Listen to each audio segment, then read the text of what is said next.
नमस्कार साथीहरू, आजको यस रोमाञ्चक कथामा तपाईं सबैलाई स्वागत छ। मेरो नाम सोनाली हो र म अहिले 20 वर्षकी भइसकेकी छु। यस प्रथामा म तपाईलाई बताउन गइरहेकी छु कि कसरी मेरो भिनाजुले मलाई आफ्नो कुरामा फसाए र नसाको तालमा त्यो सबै गरे। म देख्नमा सोझी सिधी लाग्छु र निकै सुन्दरी पनि छु। त्यसैले भिनाजुले मलाई सजिलै आफ्नो जालमा पार्न सफल भए। म पहिलो पटक मेरी दिदीको घर बस्न गएको थिएँ, किनभने मेरी दिदी गर्भवती थिइन् र उनको 8औं महिना चलिरहेको थियो। तर मलाई के थाहा थियो कि भिनाजुले यति पनि सोच्ने छैनन् कि म उनकी साली हुँ र निकै सानी छु। तर साच्चै भन्ने हो भने मलाई पनि धेरै मजा आएको थियो। मेरी दिदी र भिनाजु शहरमा बस्छन्, जबकि उनीहरूको बाँकी परिवार गाउँमै बस्छन्। भिनाजुलाई शहरमा एउटा निजी कम्पनीमा जागिर मिलेको थियो, जसका कारण उनले गाउँ छोड्नु परेको थियो। मेरी दिदीको विवाह भएको 2 वर्ष भइसकेको थियो र अब उनी आमा बन्न लागेकी थिइन्। अहिले उनको 8औं महिना चलिरहेको छ, त्यसैले डाक्टरले उनलाई कुनै पनि काम नगर्न सल्लाह दिएका थिए। दिदीलाई ओछ्यानमा आराम गर्नुपर्ने भएकाले भिनाजु निकै तनावमा थिए, किनभने घरको धेरै जसो काम उनलाई नै गर्नु पर्थ्यो, साथै आफ्नो जागिरको काम पनि सम्हाल्नु पर्थ्यो। एक दिन दिदीले घरमा फोन गरेर आफ्नो समस्या मम्मीसँग शेयर गरिन्। मम्मीले भनिन्, अरे यति सानो कुराका लागि किन तनाव लिइरहेकी छौ? यदि चाहन्छौ भने म सोनालीलाई तिम्रोमा पठाइदिन्छु। ऊ 1-2 महिना तिम्रो हेरचाह पनि गर्ला अनि घरको काम पनि गरिदेला। दिदीले तुरन्तै मम्मीको कुरा मानिन्, किनभने उनले यसैका लागि फोन गरेकी थिइन्। तर म दिदीको घर जान तयार थिइनँ, किनभने मलाई थाहा थियो यदि म त्यहाँ गए भने भिनाजुले मलाई छोड्ने छैनन्।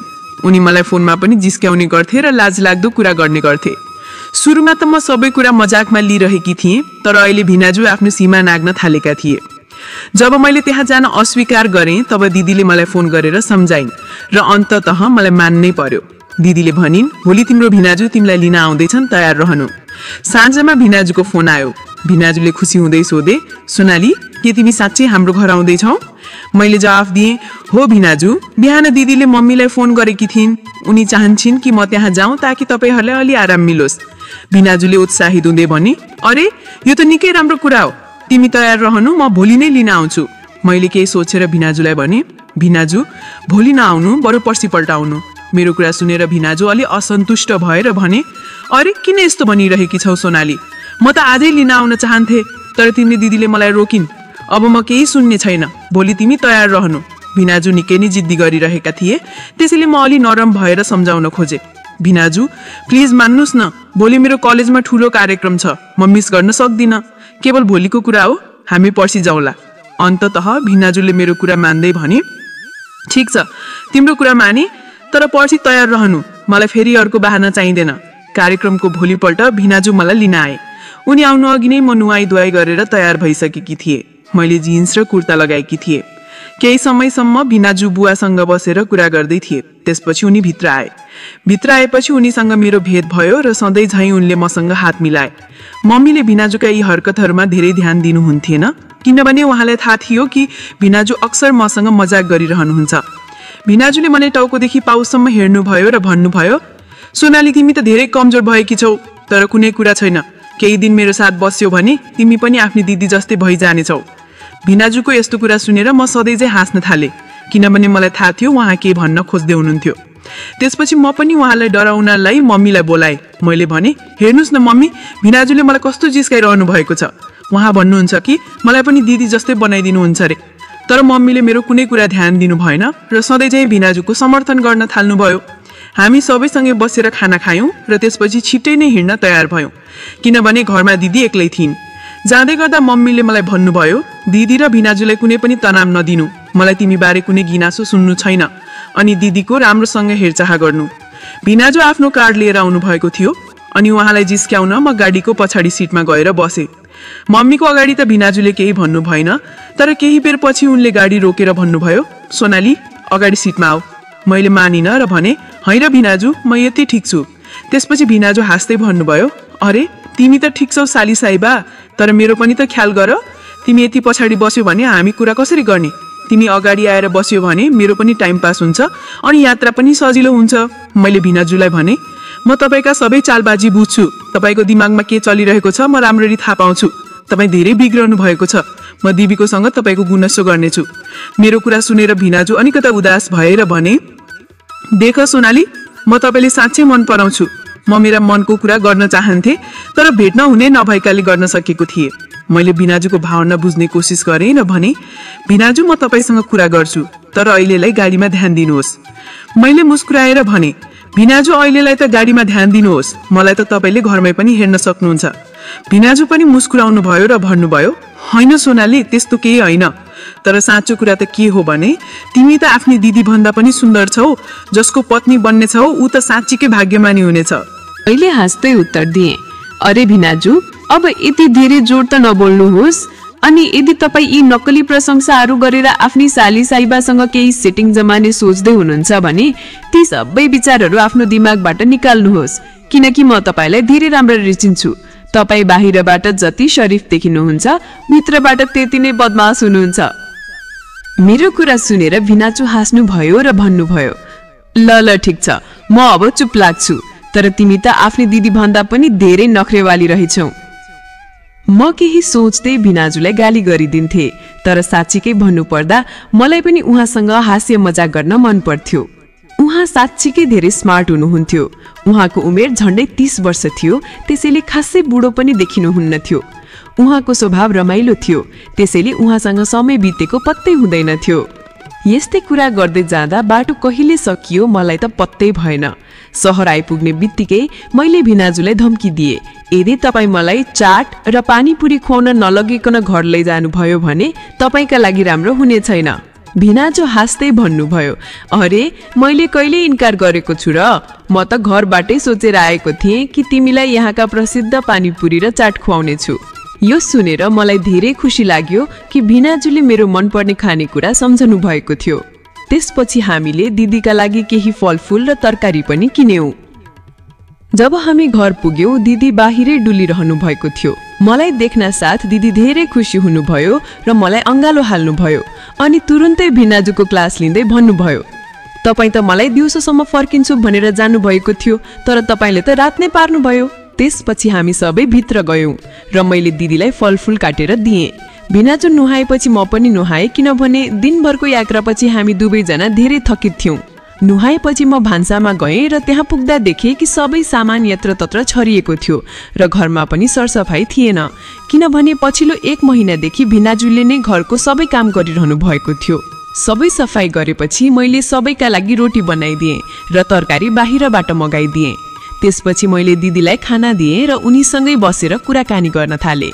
त्यतिकैमा दिदीले भनिन्, आफ्ना भिनाजुलाई पनि खाना देऊ, नत्र चिसो भएपछि फेरि तताउनु पर्ने हुन्छ। मैले भिनाजुलाई बोलाउन जाँदा देखेँ कि उहाँ कसैसँग फोनमा कुरा गरिरहनु भएको थियो। लगभग 5 मिनेटपछि उहाँले फोन राख्नुभयो र मलाई सोध्नुभयो, के भयो सोनाली, तिम्रो दिदीलाई फेरि चक्कर आएछ कि क्या हो? मैले भने, होइन भिनाजु, अब तपाईँ दिदीको चिन्ता नलिनुहोस्, बरु आउनुहोस् र खाना खाइदिनुहोस्। भिनाजु बोले, पहिला अनितालाई खाना खुवाइदेऊ, उसको औषधि खाने समय हुँदैछ। यदि खाना ढिलो भयो भने औषधि खाना पनि ढिलो हुन्छ।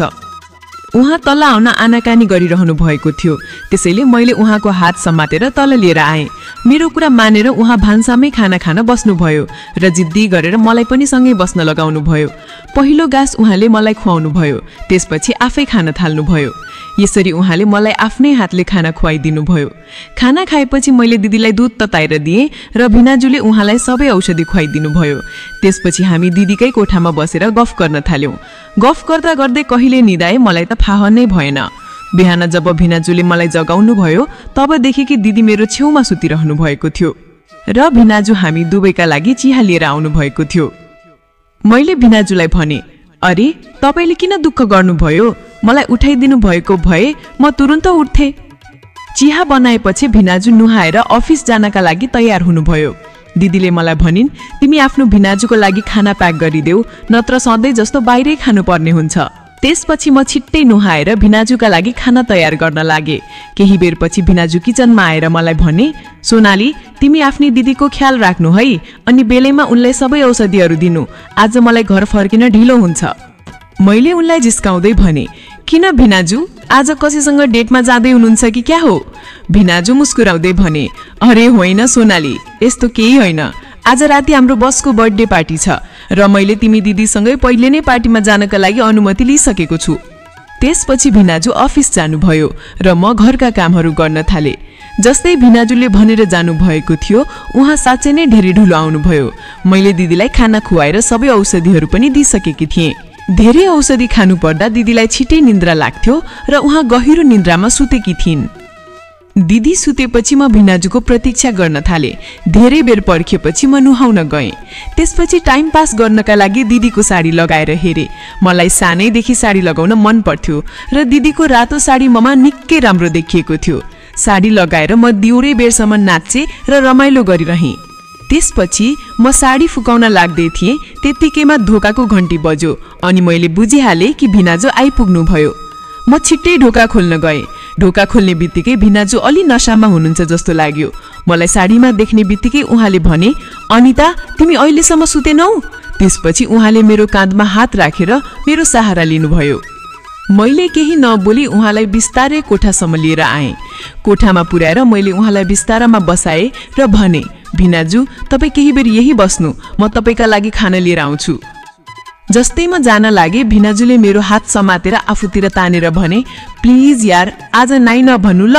अब म पूर्ण रूपमा बुझिसकेकी थिएँ कि भिनाजु मलाई साडीमा अनिता दिदी सम्झिरहनु भएको छ। ले पछाडि फर्केर भने, भिनाजु तपाईँ गलत सोचिरहनु भएको छ, म अनिता होइन सोनाली हुँ। तर नसाको तालमा भिनाजुले मेरो एक शब्द पनि सुन्नु भएन र पछिल्लो 3-4 महिनादेखिको आफ्नो भोक प्यास सबै मेट्नु भयो। मलाई पनि मजा आइरहेको थियो। बिहान सधैँ जस्तै भिनाजु म भन्दा पहिले उठिसकेका थिए। उठ्दै उनले मलाई उठाए र भने, के भयो सोनाली, तिमी ठिक त छौ? मैले निन्द्रामा यति मात्रै भने, भिनाजु मलाई अलि एकछिन सुत्न दिनुहोस् न। मलाई हेरेर भिनाजुले सोचिरहेका थिए कि सायद उनले नसामा केही गलत त गरेनन्। म उठ्नु अघि नै उनले मेरो लागि चिया बनाए। आज उनले दिदीलाई पनि जगाउनु भएन किनकि उनी म कतिखेर उठ्छु भनेर कुरिरहेका थिए। उनी डराएका थिए कि कहीँ दिदीले थाहा नपाओस् कि राति म उनीहरूको कोठामा सुतेको थिएँ। कोठामा आउने बित्तिकै उनले मलाई चिया दिए र फेरि सोध्न थाले, सोनाली सत्य भन त तिमी ठिक त छौ कि मैले केही गल्ती गरे? आज मलाई धेरै टेन्सन भइरहेको छ। तर मैले भिनाजुको कुनै पनि कुराको जवाफ दिइन र अनुहार तल गरेर बसिरहेँ। त्यही बेला भिनाजुले फेरि भने, प्लिज सोनाली केही त भन यार, यति चुपचाप किन बसेकी? मैले भिनाजुलाई यति मात्रै भने, भिनाजु मलाई थाहा थिएला कि तपाईँ मसँग यस्तो केही गर्न सक्नुहुन्छ र यति कुरा भन्दा भन्दै मेरो आँखा भरिएर आँसु झरिरहेका थिए। मेरो मुखबाट यति कुरा सुनेर भिनाजुले बुझिसकेका थिए कि नसाको तालमा उनीबाट धेरै ठुलो गल्ती भएको छ र त्यसपछि भिनाजु मेरो खुट्टामा गिरेर माफी माग्न थाले। उनले भने, प्लिज सोनाली मलाई माफ गरिदेऊ, म त्यो समय होसमा थिएन र नसामा के भयो थाहा छैन। तिमी मलाई मार या कडा सजाय देऊ, तर यो कुरा आफ्नो दिदीलाई नबताऊ है, किनकि यदि उनलाई थाहा भयो भने उनी मलाई कहिले माफ गर्दिनन्। मैले भिनाजुलाई भने, तपाईँ चिन्ता नलिनुहोस्, म यति पागल छैन कि यी सबै कुरा दिदीलाई बताउँछु। म कहिल्यै चाहन्न कि तपाईँ र दिदीको सम्बन्धमा कुनै दरार आओस्। बस राति जे भयो त्यो ठिक भएन। भिनाजुले भने, तिमी छिटो आफ्नो ब्याग प्याक गर, म तिमीलाई तिम्रो गाउँ पुर्याइदिन्छु, कहीँ यसले गर्दा तिम्रा भविष्य नबिग्रिन जाओस्। मैले भिनाजुलाई भने, यसको कुनै आवश्यकता छैन, तर तपाईँ मसँग बाचा गर्नुहोस् कि अब तपाईँ कहिले रक्सी पिउनुहुन्न। भिनाजुले भने, सोनाली म तिम्रो कसम खाएर भन्छु कि म अब रक्सीतर्फ कहिले हेर्दैन। यत्तिकैमा दिदीले आवाज दिन्, यदि तपाईँ दुईजनाको साली भेनाको कुरा सकियो भने मलाई कोही चिहा त देऊ। दिदीको कुरा सुनेर हामी दुईजना हाँस्न थाल्यौँ र बाहिर निस्क्यौँ। त साथीहरू कमेन्ट गरेर भन्नुहोस् कि तपाईँलाई यो कथा कस्तो लाग्यो। यदि यो कथा तपाईँलाई मन पर्यो भने लाइक गर्नुहोस् र आफ्नो साथीसँग सेयर गर्नुहोस्। यस्तै रोमाञ्चक कथाहरूको लागि हाम्रो च्यानललाई सब्स्क्राइब गर्न नबिर्सनुहोला र बेल आइकन थिच्न नबिर्सनुहोला। आफ्नो र आफ्नो परिवारको ध्यान राख्नु।